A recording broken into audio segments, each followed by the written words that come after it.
বিসমিল্লাহির রহমানির রহিম। প্রিয় দেশবাসী, আপনারা আমার সালাম, শুভেচ্ছা, অভিনন্দন গ্রহণ করুন। আসলে আমি সমসাময়িক কিছু বিষয় নিয়ে কথা বলার জন্য আপনাদের সামনে এসেছি। গত কিছুদিনের মধ্যে অনেকেই আমাকে জিজ্ঞাসা করেছেন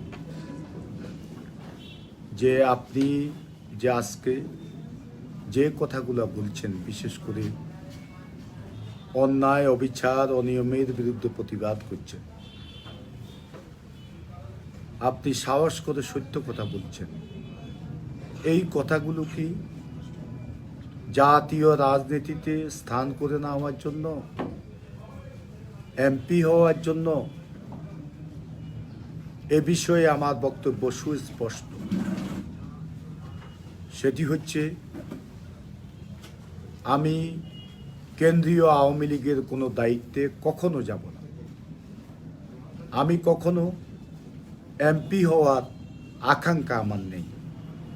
আমি নোয়াখালী জেলা আওয়ামী লীগেরও কোনো দায়িত্ব নেব না। আমি কোম্পানিগঞ্জ উপজেলা আওয়ামী লীগের একজন সদস্য হিসেবে কাজ করে যেতে চাই। আমি মনে প্রাণে বিশ্বাস করি যে কাজ করে সে নেতা। আর দায়িত্বে না থেকেও কাজ করা যায়, সেই প্রমাণ আমি করতে চাই। আজকে আমি একটা বিষয়ে স্পষ্ট ভাষায় বলতে চাই। এ বিষয়ে আমাদের বিভাগীয় কমিশনার সাহেব যদি পদক্ষেপ নেন, যারা আমরা শতভাগ নিরপেক্ষ নির্বাচনের মধ্য দিয়ে নির্বাচিত হয়েছি, আমাদের পৌরসভা, নোয়াখালী পৌরসভা সহ চট্টগ্রাম ডিভিশনে যেসব পৌরসভায় মেয়র পদপ্রার্থী, কাউন্সিলর প্রার্থীরা নিরপেক্ষ নির্বাচনের মধ্য দিয়ে নির্বাচিত হয়েছে, তাদের শপথ যদি বিভাগীয় কমিশনার সাহেব আলাদা করে করেন, তাহলে ইতিহাসের পাতায় ওনার নাম লেখা থাকবে। এবং যারা অনিয়মের ভোট করে, যারা ভোট ডাকাতি করে, তারাও এটা থেকে শিক্ষা নেবে। তাই আমি বিভাগীয় কমিশনার সাহেবকে আহ্বান জানাবো, আপনি যারা নিরপেক্ষ নির্বাচনে নির্বাচিত হয়েছে, তাদেরকে আলাদা করে শপথ গ্রহণের প্রস্তুতি গ্রহণ করুন। আসলে আমরা যেহেতু জনপ্রতিনিধি, আমাদেরকে মানুষ ভোট দিয়েছে, আমাদেরকে তো অবশ্যই শপথ নিতে হবে। তো এই প্রক্রিয়াটা যদি আপনি করেন, আমার মনে হয় আপনি মানুষের স্মৃতিতে বেঁচে থাকবেন।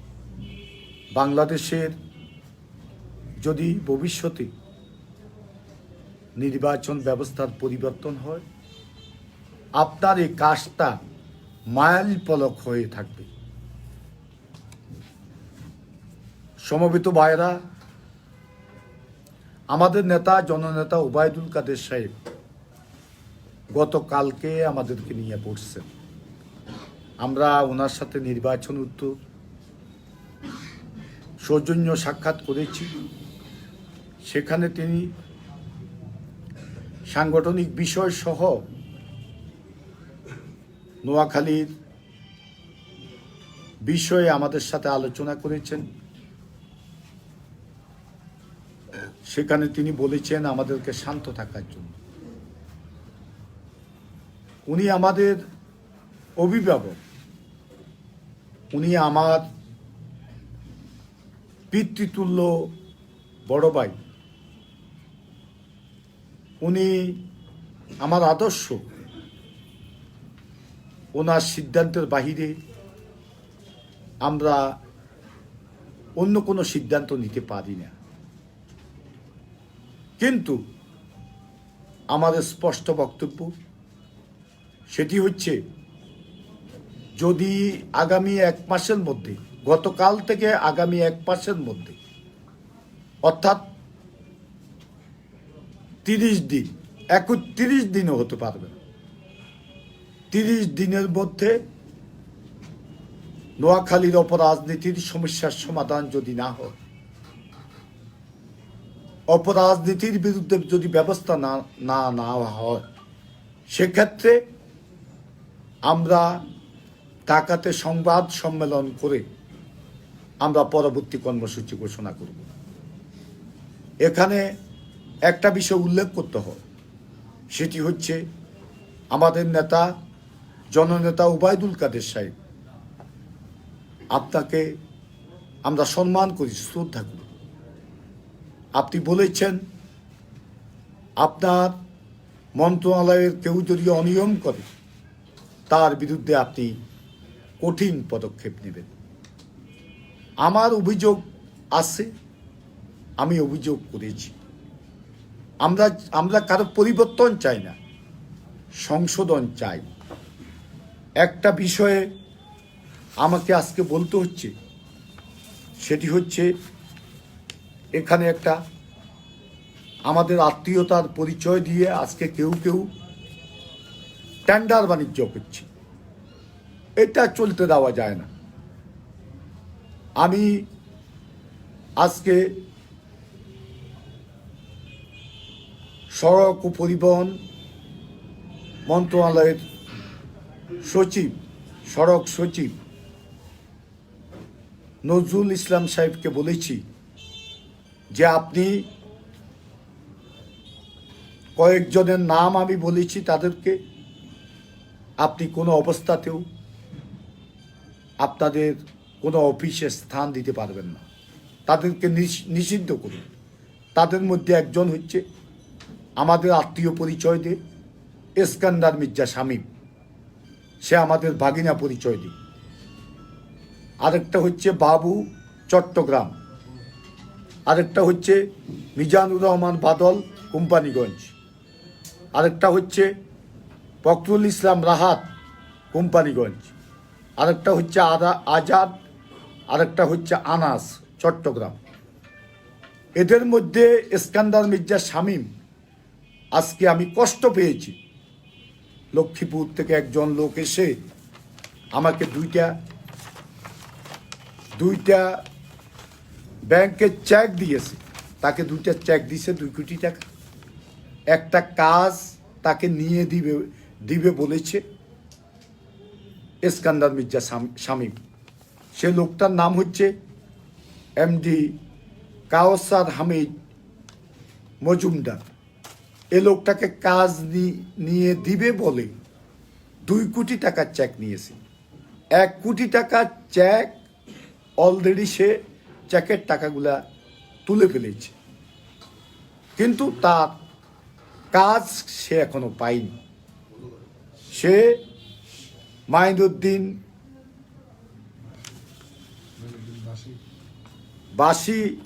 বাসির লাইসেন্স দিয়ে এই কাজটা ভাগিয়ে নিয়েছে, কিন্তু এ লোক থেকে টাকা নেওয়া পরেও কাজটা তাকে দিচ্ছে না।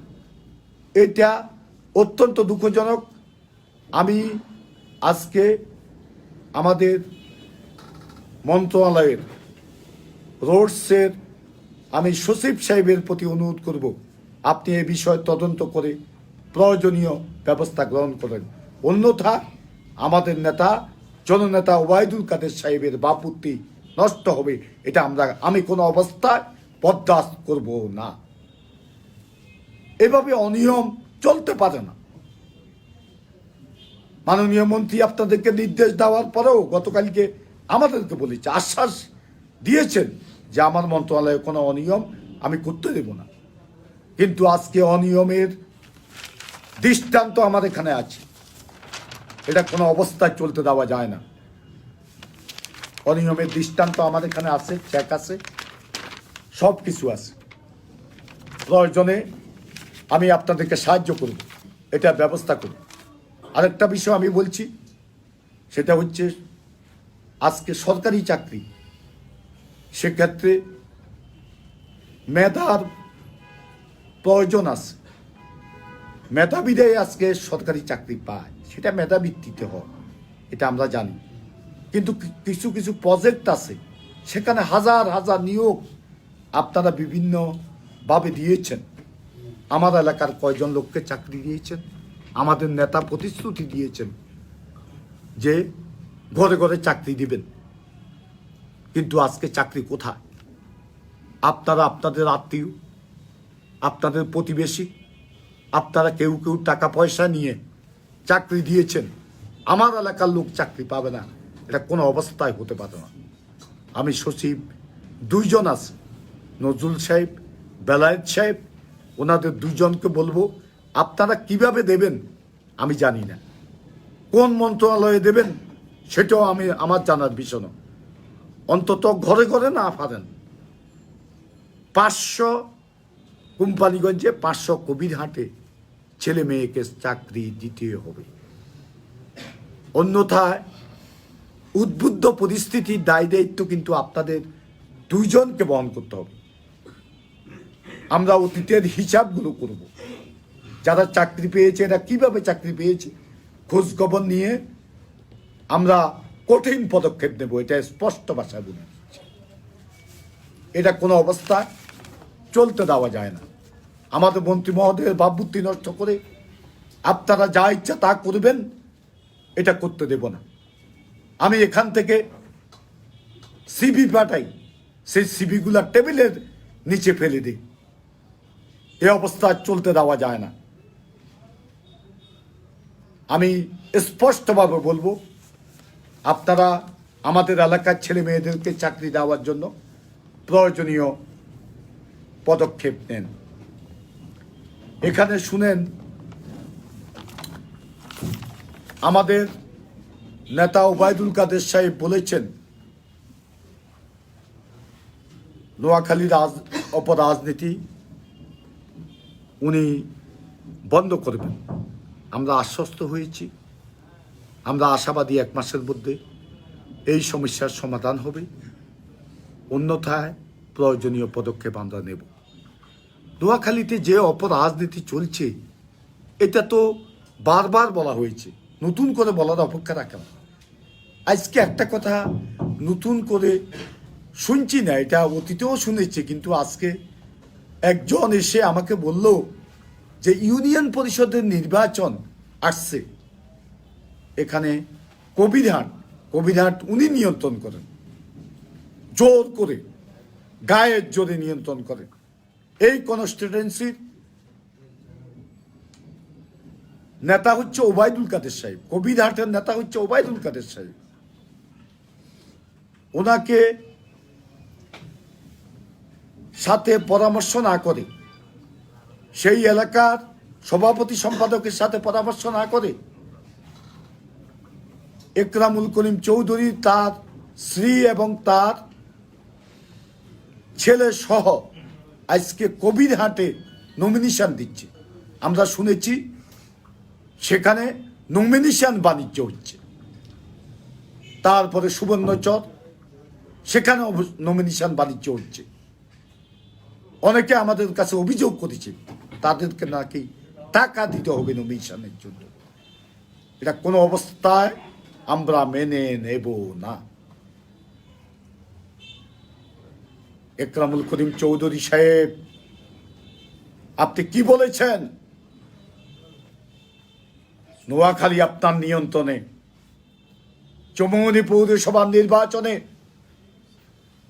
আপনি আওয়ামী লীগের প্রার্থীকে, নৌকা মার্কার প্রার্থীকে বিপুল ভোটে নির্বাচিত করে প্রমাণ করে দেবেন নোয়াখালী আপনার নিয়ন্ত্রণে। একরামুল করিম চৌধুরী সাহেব, হ্যাঁ, শরম যদি লাগে গো, গোমতা দিয়ে হাঁটো গো। স্লোগান এটা, হ্যাঁ, দেওয়া যায় এখন? চৌমুহনীতে কি হল? কি করেছেন? কেন্দ্রীয় নেতা এসছে, কি করেছেন আপনারা? চৌমুহনীতে আওয়ামী লীগের একটা ভালো অবস্থান থাকা সত্ত্বেও কেন আমরা পরাজিত হলাম স্বতন্ত্র প্রার্থীর কাছে? কেন সেই সমস্যার সমাধান আপনি করতে পারলেন না? আপনি নোয়াখালী থেকে গুন্ডা পাঠিয়েছেন, সন্ত্রাসী পাঠিয়েছেন, যাদেরকে গণতোলায় দিয়ে মানুষ চৌমুহনী ছাড়া করেছে, সে এলাকা ছাড়া করেছে। আপনি 2480 ভোটে মনে হয় আপনার প্রার্থী হেরে গেছে। একরামুল করিম চৌধুরী সাহেব, আর খেলবেন না, এগুলা বন্ধ করেন, বিদায় নেন, সরেয়াদরি শুরু করেন। আপনি দল থেকে চলে যান, এটা আমি বলবো না, সরেয়াদে দরে শুরু করেন। ত্যাগী নেতারা দায়িত্ব নিয়ে এখানে কাজ করুন। আমার মনে হয় নোয়াখালীর যে ঐতিহ্য ছিল একসময়, আমাদের ৭৫-এর আগে যে ঐতিহ্য ছিল, সেই ঐতিহ্য আমরা আবার ফিরে পাব। আমরা আবার আব্দুল মালেক উকিলের নোয়াখালী আমরা দেখতে চাই, আমরা নুরুল হক সাহেবের নোয়াখালী দেখতে চাই, আমরা ইস্কান্দার, শহীদুদ্দিন ইস্কান্দার কসিবের নোয়াখালী আবার দেখতে চাই। সেটার জন্য আমাদের নেতা জননেতা ওবায়দুল কাদের সাহেবকে আমরা আবেদন করব, আপনি আমাদের নেতা, নোয়াখালীর নেতা, নোয়াখালীর দায়িত্ব আপনাকে নিতে হবে। এই অপরাজনীতি বন্ধ করে সঠিক নেতৃত্ব নোয়াখালীতে এনে নোয়াখালী আওয়ামী লীগের ঘাঁটি, জননেত্রী শেখ হাসিনার ঘাঁটি হিসাবে আমাদেরকে পরিণত করতে হবে। সে লক্ষ্যে আমাদেরকে কাজ করতে হবে। আমরা ইনশাল্লাহ সর্বাত্মক সহযোগিতা করব। আমরা পদবি প্রয়োজন নেই, যারা কাজ করতে পারবে তাদেরকে দিয়ে আপনি কমিটি করেন, এটাই আপনার প্রতি আমাদের আবেদন। আরেকটি বিষয় আজকে না বললে নয়, সেটি হচ্ছে একরামুল করিম চৌধুরী সাহেব, আপনি অপকর্ম করেছেন, আর ছেলেটারে কেন অস্ত্র হাতে তুলে দিল? এই ছেলেটা নাকি লেখাপড়ায় ভালো, একটা সুন্দর চেহারার ছেলে, কেন ধ্বংস করে দিচ্ছেন? আমি ছেলেটার প্রতি অনুরোধ করব, শাবাব চৌধুরী তার নাম, শাবাব চৌধুরী, তোমাকে অনুরোধ করব, তুমি অস্ত্রগুলা ফেলে দিয়ে তুমি স্বাভাবিক রাজনীতির সাথে সম্পৃক্ত হও। তুমি লেখাপড়া যদি শেষ করে থাকো, তাহলে তুমি স্বচ্ছ রাজনীতি করো। আমি আব্দুল কাদের মির্জা তোমাকে সহযোগিতা করব। ভবিষ্যতে তুমি আমাদের এলাকায় নেতৃত্ব দেবে, দেশের নেতৃত্ব দেবে, এটাই আমরা প্রত্যাশা করি। আর যে বিষয়টা আমাকে আজকে আলোচনা করতে হচ্ছে সেটি হচ্ছে জননেত্রী শেখ হাসিনা অর্জন আজকে আমরা ধ্বংস করে দিচ্ছি। নোয়াখালীর অপরাজনীতির কারণে সব ধ্বংস হচ্ছে। আজকে শেখ হাসিনার জনপ্রিয়তা বাড়ছে, আমাদের নেতাদের জনপ্রিয়তা কেন কমছে? এটা আজকে খতিয়ে দেখতে হবে আমার নেত্রীকে। এই নোয়াখালীর মানুষ কি বলে? শেখ হাসিনা অসৎ কি করিব, অর্থাৎ শেখ হাসিনা একা কি করিব, অর্থাৎ শেখ হাসিনার জনপ্রিয়তা বেড়েছে। আমি হলফ করে বলতে পারবো, নোয়াখালীতে, বৃহত্তর নোয়াখালীতে 13টি কনস্টিটুয়েন্সিতে 9টা কনস্টিটুয়েন্সির এখনো আমাদের অবস্থা নাজুক। অনেক এলাকা আছে জামানত, যদি ফেয়ার ইলেকশন হয় জামানত পাবে না আমাদের দল। এ ধরনের পরিস্থিতিও বৃহত্তর নোয়াখালীতে আছে। 4টা কনস্টিটুয়েন্সিতে অবস্থা ভালো, যেটা আপনারা লক্ষ্য করেছেন। গতকাল বেগমগঞ্জে ভোট হয়েছে, সেখানে এমপির ভাই প্রতিদ্বন্দ্বিতা করেছে। এটাও আসলে দলের সিদ্ধান্তের বাহিরে এভাবে দাঁড়ানো সঠিক হয়নি। দলের সিদ্ধান্তের প্রতি সম্মান দেখানো উচিত। আমি আজকে যে কথাগুলো বলছি, এটা হয়তো অনেকে মনে করেন যে দলের সিদ্ধান্তের বাহিরে যাচ্ছে, দলের গঠনতন্ত্র বহির্ভূত কথাবার্তা বলছি, ঠিক না। আমি এ বিষয়ে পরে ক্লিয়ার করব। আমি আজকে বলবো যে আমাদের যে অবস্থা নোয়াখালীতে, আমাদের নেতা ওবায়দুল কাদের সাহেব, আমাদের কনস্টিটুয়েন্সি ভালো আছে মোটামুটি, এখানে জিতার মতো পরিবেশ আছে। তারপরে হাতিয়াতে কেন ভোট চুরি করলো আমি জানি না, পৌরসভা নির্বাচনে সেখানে তো আমাদের সাংগঠনিক অবস্থা অনেক ভালো। এটা অত্যন্ত কষ্টকর। সেখানে তো একটা সুন্দর ইলেকশন করে চৌমনির মতো একটা দৃষ্টান্ত স্থাপন করা যেত।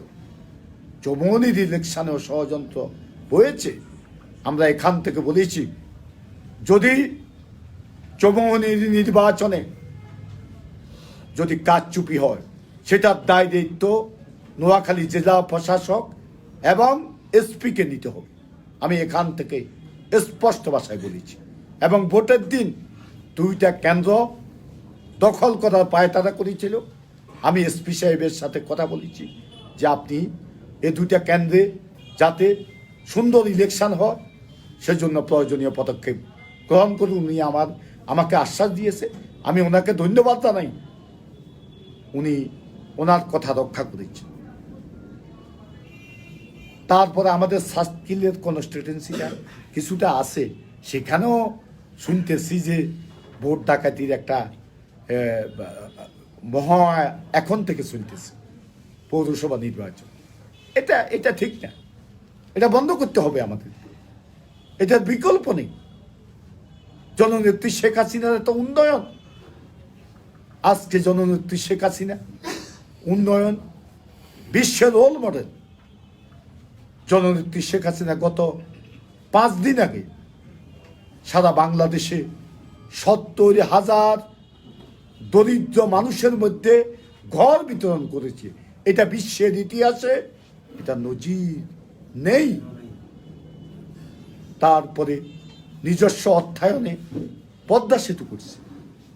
আজকে দেখেন সারা বাংলাদেশে যেদিকে তাকান, রাস্তাঘাটগুলা আজকে পাকা, অধিকাংশ রাস্তাঘাট পাকা।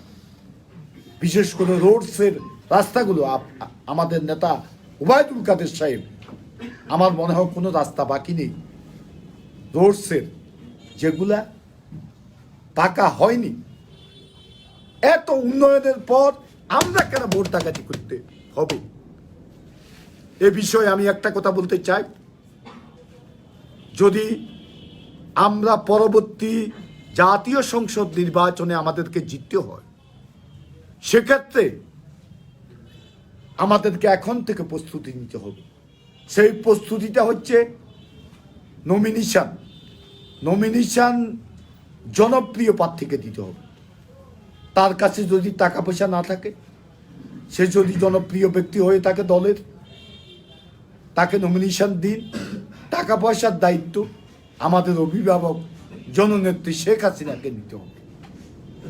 দেশের অভিভাবক, দেশের কন্যাদান শেখ হাসিনাকে অবশ্যই নিতে হবে। আমাদের দলের অভিভাবক হচ্ছেন উনি।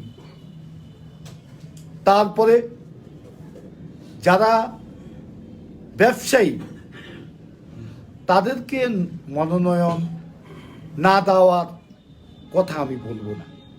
আমি বলতে চাই, এই ব্যবসায়ীরা ন্যূনতম রাজনীতির সাথে তাদের সম্পৃক্ততা থাকতে হবে।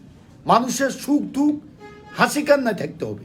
ভোটের সময় আসি তদবির করিয়া নমিনেশন নেয়, আর ভোটের দিন ভোট ডাকাতি করে নির্বাচিত হয়। গুন্ডা হুন্ডা এগুলা দিয়া, অস্ত্র দিয়া ভোট ডাকাতি করে।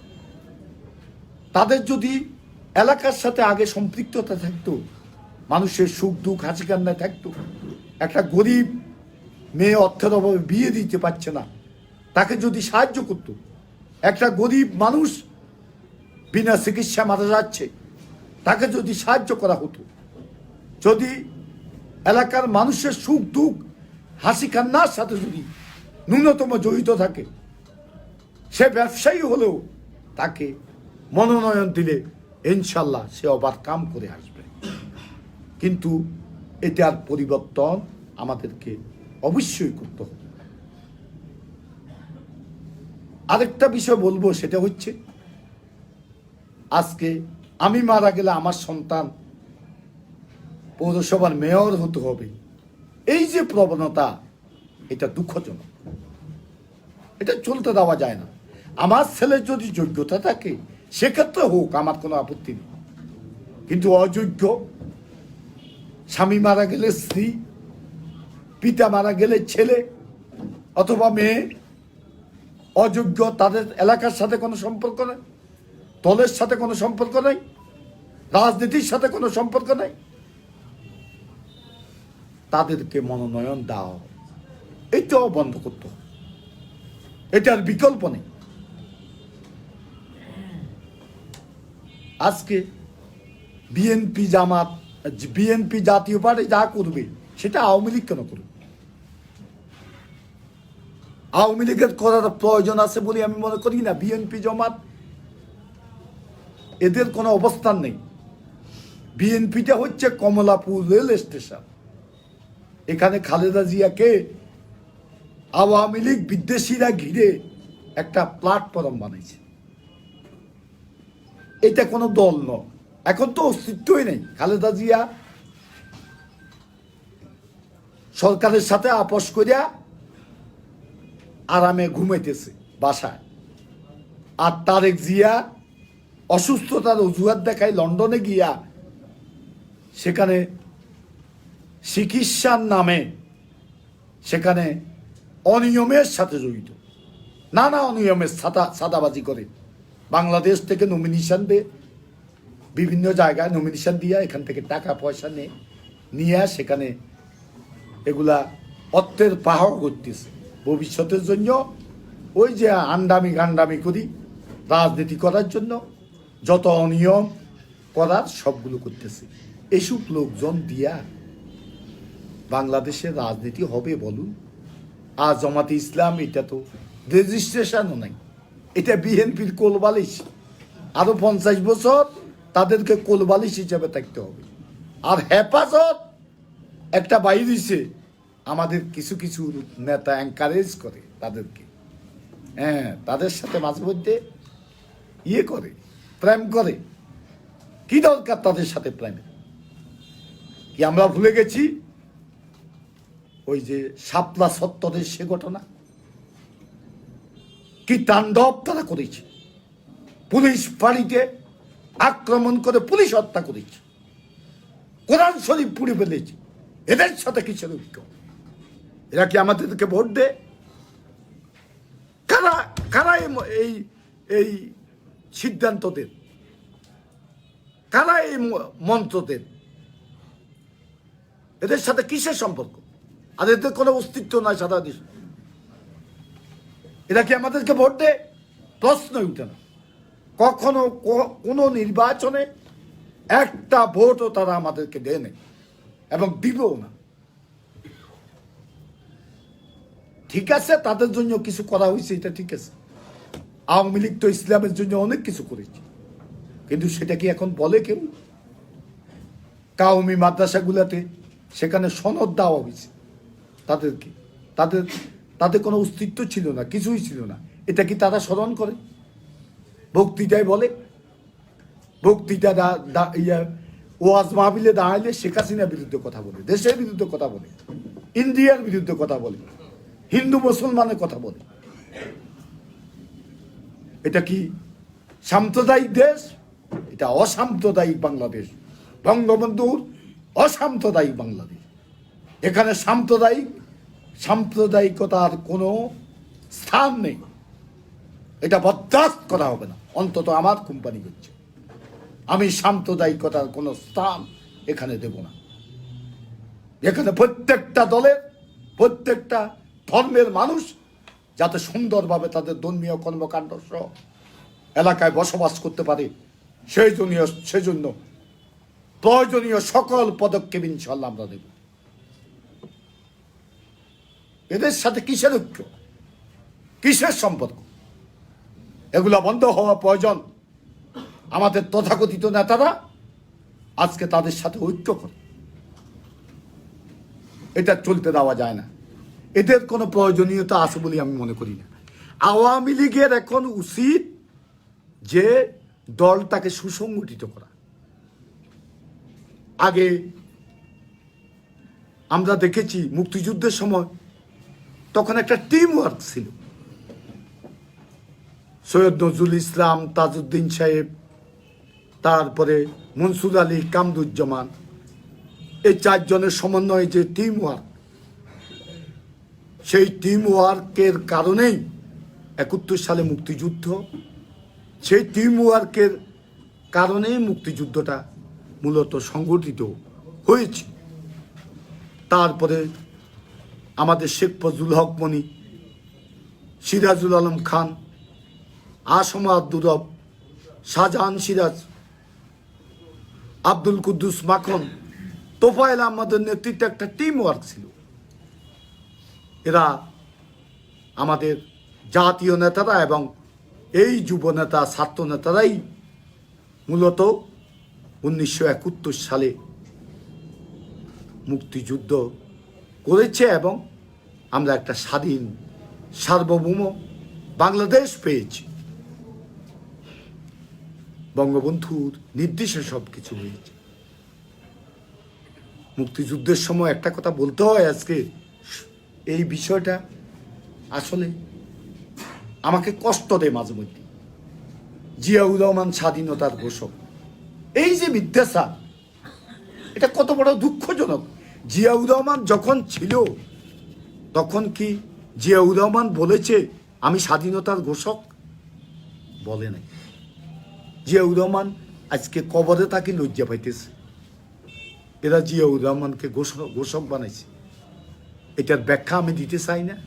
আমাদের নেতা খিজির রেয়াদ সাহেব সবসময় বলেন এই বিষয়টা উনি ভালোভাবে জানেন। উনি তো মুক্তিযোদ্ধা এখানকার মুক্তিযুদ্ধের সময় সহকারী মুজিব বাহিনীর প্রধান হিসাবে দায়িত্ব পালন করেছে। উনি ভালোভাবে জানেন, অনেক সময় বলেন। তো এগুলা দুঃখজনক। পতাকা উত্তোলন করেছে আসমা দুরব সাহেব। বঙ্গবন্ধুবিহীন আপনার পতাকা উত্তোলন, রাস্তায় নামতে পারতেন। আওয়ামী লীগ অনেক লোকের সৃষ্টি করছে, অনেকের অবদান আছে, অস্বীকার করি, কিন্তু আওয়ামী লীগের পূর্ণতা দিয়েছে বঙ্গবন্ধু। স্বাধীনতার মূল চেতনা ছিল বঙ্গবন্ধু। বঙ্গবন্ধুর নেতৃত্বে স্বাধীনতা আসছে। আপনারা ছিলেন কর্মী হিসাবে আপনি দলের দায়িত্বে ছিলেন বিদায় সেদিন পতাকা উত্তোলন করেছেন। আজকে আপনি পতাকা আপনি উত্তোলন করেছেন, এইসব বাপসাপ মাঝে মধ্যে দেখান, এটা অত্যন্ত দুঃখজনক। স্বাধীনতার ইতিহাসকে বিকৃত করবেন না, মিথ্যাচার করবেন না স্বাধীনতার ইতিহাস। এটাই হচ্ছে আমার বক্তব্য। আজকে আমার সর্বশেষ বক্তব্য হচ্ছে, আমি বেশি কিছু বলতে চাই না। আমি বলবো জননেত্রী শেখ হাসিনার মতো রাষ্ট্রনায়কের আজকে দরকার। আজকে জিল্লুর রহমান সাহেবের মতো নেতৃত্ব আমি 1/11 পর ঢাকায় ছিলাম, আমি সব দেখেছি কে কি করেছেন নেতারা, কারা কারা বিশেষ আদালতে যেতেন সেটাও আমি কিন্তু দেখেছি। নেত্রীর মামলা সাহারা আপা আজগা নেই, ওনার প্রতি আমি শ্রদ্ধা জানাই। ওনার নেতৃত্বে কিছু তরুণ আমাদের আইনজীবীরা দায়িত্ব পালন করেছে। নেত্রীর কাছে নিশ্চয় লিস্ট আছে। নেত্রীর সে সম্মান কিন্তু সারা খাতুনকে দিয়েছে। আমি আমার বড় ভাই ওবায়দুল কাদেরের সুবাদে, ওবায়দুল কাদের সাহেবের মামলার সুবাদে আমিও সেখানে প্রতিদিন যেতাম।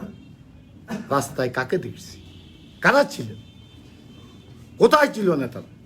সেদিন জিল্লুর রহমান সাহেব বুক ফুলিয়ে আওয়ামী লীগের নেতৃত্ব দিয়েছে।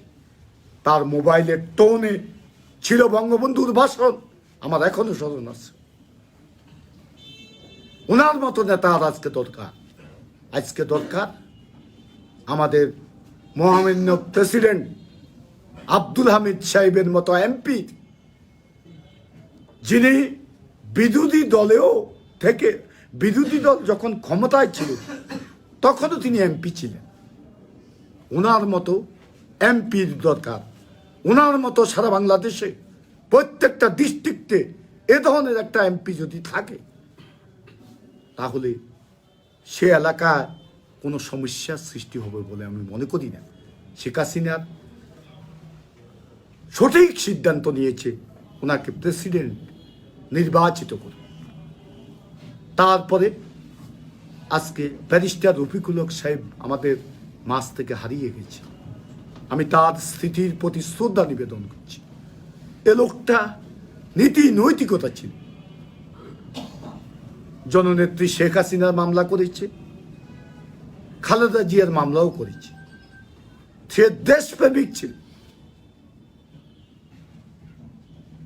তার মতো দেশপ্রেমিক আইনজীবীর আজকে প্রয়োজন। আমার স্মরণ আছে, অনেকে রফিকুল হক সাহেবকে বিএনপি বলতো। যেদিন শেখ হাসিনা, যেদিন খালেদা জিয়ার ছেলে মারা গেল, সেদিন আমাদের নেত্রী গিয়েছিল খালেদা জিয়ার সাথে দেখা করার জন্য। গেট থেকে তাকে ফিরিয়ে দেওয়া হয়েছে। তখন রফিকুল হক সাহেব বলেছিলেন যে খালেদা জিয়া ভুল করেছে, তার সিদ্ধান্ত সঠিক হয় নাই। এ ধরনের দেশপ্রেমিক লোকের দরকার। আর দরকার যিনি 1975-এ বঙ্গবন্ধুর মৃত্যুর পরে ছাত্রলীগের সভাপতি হয়ে একটা দ্বিধা বিভক্ত ছাত্রলীগকে ঐক্যবদ্ধ করে, এবং দলের বিরুদ্ধে দ্বিধা বিভক্ত ছিল, জেল থেকে বের হয়ে 36 মাস জেল খেটে জেল থেকে বের হয়ে সারা বাংলাদেশে বঙ্গবন্ধুর জয়গান গেয়ে দলকে সংগঠিত করেছিল। সেদিন নেতৃত্ব দেওয়ার মতো কেউ ছিল না। দলের মধ্যে ছিল দ্বিধা বিভক্তি, একে অন্যের বিরুদ্ধে কটাক্ষ করা, কুৎসা রটনা করা, এগুলো ছিল আওয়ামী লীগের নিত্য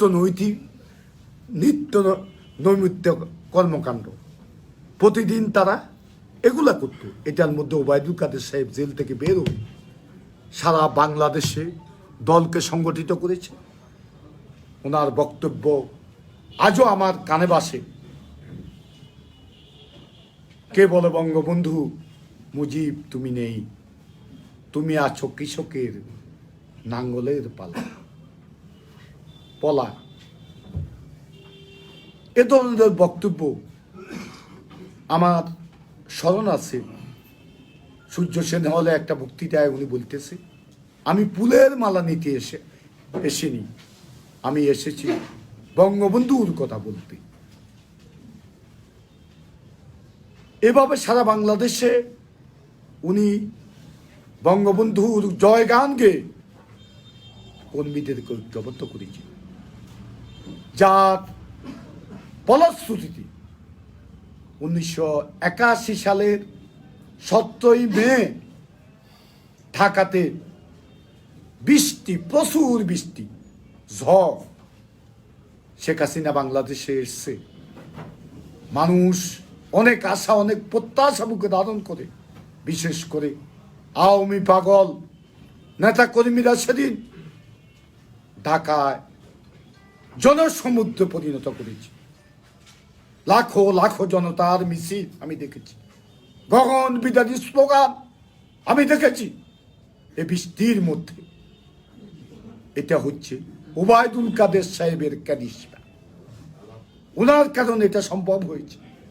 উনি সেভাবে ছাত্রলীগের সভাপতি থেকে সংগঠনকে গড়ে তুলেছে বিদায় সেই পরিস্থিতি সৃষ্টি হয়েছে এখন, এবং তিনি তখনও ছাত্রলীগের সভাপতি, দুইবার সভাপতি হয়েছে। আজকে আমি বলবো ওনাদের মতো নেতার দরকার। আজকে দলকে যদি সংগঠিত করতে হয়, ওবায়দুল কাদের সাহেবকে দায়িত্ব নিতে হবে। কে নিবে দায়িত্ব? আপনি সেক্রেটারি, আপনার নেতারা বলে যে উনি সেক্রেটারি, আমাদের কি প্রয়োজন আছে কিছু করার? আপনাকে দায়িত্ব নিতে হবে। আপনি আওয়ামী লীগ অনেক ত্যাগী নেতা আছে, অনেক ত্যাগী নেতা আছে, তাদেরকে নিয়ে আপনি সারা বাংলাদেশে আবার আপনি যদি বঙ্গবন্ধুর জয়গান গেয়ে দলকে সংগঠিত করেন, অন্য দলের অস্তিত্ব থাকবে না ইনশাল্লাহ। আর জননেত্রী শেখ হাসিনা যদি নমিনেশনগুলা ভালোভাবে দে, সৎ ব্যক্তিদের দে, ত্যাগী কর্মীদেরকে দে, যাদের এলাকায় গ্রহণযোগ্যতা আছে, মানুষের সুখ দুঃখ হাসি কান্নায় থাকে, তাদেরকে এখন থেকে যদি, এখন তো নমিনেশন বলতে পারে না যে তোমাকে নমিনেশন দিলাম, সিগন্যালটা অন্তত যদি দে তুমি কাজ করো, এই কথাটা বলে যদি সিগন্যাল দে, এখন থেকে তারা যদি কাজ করে, আমি আশাবাদী আগামী জাতীয় সংসদ নির্বাচনে বাংলাদেশ আওয়ামী লীগ নিরঙ্কুশ সংখ্যাগরিষ্ঠতা অর্জন করে জয় লাভ করবে। আওয়ামী লীগের বিকল্প কোনো নেতৃত্ব নাই, কিন্তু মানুষ আজকে দুশ্চিন্তায় আছে। আওয়ামী লীগের ক্ষমতার আমলে আজকে হাইব্রিডেরা যে অনিয়মগুলো আজকে দেশে করে যাচ্ছে, একরাম চৌধুরীরা যে অনিয়মগুলো করে যাচ্ছে, এগুলার অবসান মানুষ চায়, কিন্তু শেখ হাসিনাকে ক্ষমতায় দেখতে চায় মানুষ। এটা হচ্ছে বাস্তবতা, এটাই হচ্ছে বাস্তবতা। আর শেখ হাসিনা ইচ্ছা করলে আগামী জাতীয় সংসদ নির্বাচন অবাধ, সুষ্ঠু, নিরপেক্ষ করতে পারবেন। যে প্রক্রিয়াটার কথা আমি বলেছি, ওই প্রক্রিয়ায় যদি দলকে গোছানো হয়, যদি নেতৃত্ব নির্বাচন করা হয়, এমপি নির্বাচন করা হয়, সেই ক্ষেত্রে আমরা আমাদের অভিষ্ট লক্ষ্যে পৌঁছতে পারব। শুধু অভিষ্ট লক্ষ্যে পৌঁছব না, এর পরবর্তী পর্যায়েও নেতৃত্ব এই বয়সে তো আর ওনার পরবর্তীতে হয়তো বা আল্লাহ যদি বাসায় রাখে, এর পরবর্তী পর্যায়ে তো ওনারা সেই সুযোগ হয়তো থাকবে না। কিন্তু যারাই দায়িত্বে আসে, নেতৃত্বে আসে, ইনশাল্লাহ আওয়ামী লীগের সেই নেতারা যারা দায়িত্বে আসেন, তারা আমাদের ফসল গড়ে তোলার পরিস্থিতি ইনশাল্লাহ সৃষ্টি হবে। এটা আমি মনে প্রাণে বিশ্বাস করি। আমার আসলে বলা অনেক হয়ে গেছে, আমি বলবো না। আমি আজকে শুধু বলবো যে আমি যে কথাটা বলেছি, সাহস করে সত্য কথা বলেন, অন্যায়, অবিচার, অনিয়মের বিরুদ্ধে প্রতিবাদ করেন। আমরা যদি আমাদের দলের নেতা কর্মীরা অনিয়ম যদি বন্ধ করি, আমার এলাকা বন্ধ হবে ইনশাল্লাহ। আমরা এখানে গণতান্ত্রিক দ্বারা চালু করব। এখানে বিএনপি, অন্য পার্টি তাদের দলীয় কর্মকাণ্ড চালাইলে আমাদের অসুবিধা কোথায়? আমার মনে হয় এটা আমাদের জন্য অনেক উপকার বয়ে আনবে। কেন? তারা যদি সাংগঠনিক কার্যক্রম করে, আমাদের দলীয় কর্মীদের মধ্যে একটা স্পিরিটটা বাড়বে, তারাও কার্যক্রম চালিয়ে যাবে। এজন্য অন্যদের কর্মকাণ্ডে বাধা না দিয়ে তাদের কর্মকাণ্ড করতে দেওয়া উচিত। তবে অস্ত্র, এটার ব্যাপারে কঠোর হতে হবে। আমি অন্য দলকে এখানে বলেছি, তোমাদের অস্ত্রগুলো ফালাই দাও। আমাদের দলের কারো কাছে অস্ত্র থাকলে অস্ত্রগুলো ফালাই দাও। ফালাই দিয়ে আমরা গণতান্ত্রিক যে নিয়ম, সে নিয়ম অনুসারে রাজনীতি করি। আদর্শের সাথে আদর্শের প্রতিযোগিতা, নীতির সাথে নীতির প্রতিযোগিতা, মেধার সাথে মেধার প্রতিযোগিতা, সেই প্রতিযোগিতা আমরা লিপ্ত হই ইনশাল্লাহ। এই কোম্পানিগঞ্জে আমি আজকে বলে দিচ্ছি, আগামী জাতীয় সংসদ নির্বাচনে বাংলাদেশের কোথায় কি হবে আমি জানি না। বাংলাদেশ আওয়ামী লীগ 70 থেকে 80% ভোট যাতে পায়, সেজন্য আমরা এখন থেকে পদক্ষেপ নেব। আর শুনেন, আমাদের ডিজিটাল বাংলাদেশের রূপকার সজীব ওয়াজেদ জয় বলেছিল, সৎ থাকলে একটা সুবিধা আছে, কখনো ভয় পেতে হয় না। সৎ থেকে যে কোনো কথা বলা যায়, যে কোনো কিছু করা যায়। আমি সজীব ওয়াজেদের কণ্ঠে কণ্ঠ মিলিয়ে বলবো, আপনারা সততার সহিত রাজনীতি করেন। সততার সহিত যদি রাজনীতি করেন, ভয়কে জয় করতে পারবেন, ভয়কে জয় করতে পারবেন। তো পরিশেষে বলবো, আমার স্লোগান হচ্ছে, আল্লাহকে স্মরণ করো, আমরা যার যার অবস্থানে কমিটেড হই। আল্লাহকে স্মরণ করো, আমরা যার যার অবস্থানে কমিটেড হই। আল্লাহকে স্মরণ করো, আমরা যার যার অবস্থানে কমিটেড হই। জয় বাংলা, জয় বঙ্গবন্ধু, বাংলাদেশ চিরজীবী।